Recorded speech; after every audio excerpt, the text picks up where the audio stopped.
when it comes to our schools, we have to look at things in a way. And I think one of the biggest problems is everybody's been in school and they think they know all the answers because they've been in school themselves. And it's not the same. What it was like when I was in school is very different from what the kids are going through right now. We were talking about this the other day and about how whether or not we should have ALICE training, which is dealing with kids with shootings and having them prepared, and whether that works or not. And I said, gee, I can remember when we had to sit in the hallway and with our heads down against the wall because it could have been a nuclear attack, knowing full well now, as adults, we would all been crushed and burned up and had all kinds of germs and everything. We would have never been safe. But it was a way that we dealt with it. What we have to deal with today with children being safe in our schools is totally, totally different. 4 years ago, the children at Lincoln Elementary School were so tired of all the violence in their neighborhood, they decided to have a protest. They decided to put on a march. These were fourth graders. And with the start of the march, someone asked the children who were outside, and we had almost the entire school out. I think we didn't have the kindergarten through first grade, but everybody else was out there. And they asked, how many of you have experienced or know anyone who's ever been shot or was killed?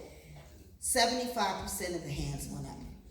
So when you know you have children who are dealing with that on a daily basis, you can't just think everything is the same as it was when we were in school. So we have to look at ways of providing a safe environment for them, providing counseling, providing teachers, having teachers be aware and give them the training to understand trauma. And trauma-informed education is now one of the deals, one of the catchphrases, but it's critical. And we have to do that for them to be able to grow up into a regular human being, someone who is strong and can make decisions on their own and not have to be afraid every time they turn around and look out the corner. We're looking at suspensions in a different way. I've been always very vocal about what kids are suspended for. Kids the only time there should be any type of suspension is if there's some real harm, where someone has done some harm or assault against another child or another adult. Not because you didn't have a pencil when you came to school, or not because you didn't have your homework, or not because you came to school late. I have a real issue. There was actually a principal who had permission from a former superintendent.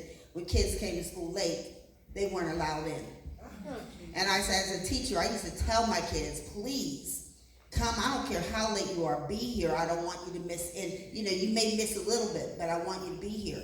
So when you have an administrator who is absolutely promoting that, they're making sure that those kids are going to fail and not do well. So the suspensions have to be looked at in a totally different way, and really only when it's in issues where it's harmful. And if it's total disagreements, we're trying to deal with restorative practices in our schools, and trying to get that is not as effective right now in Pittsburgh as it should be, but I believe that is one of the alternatives that can work.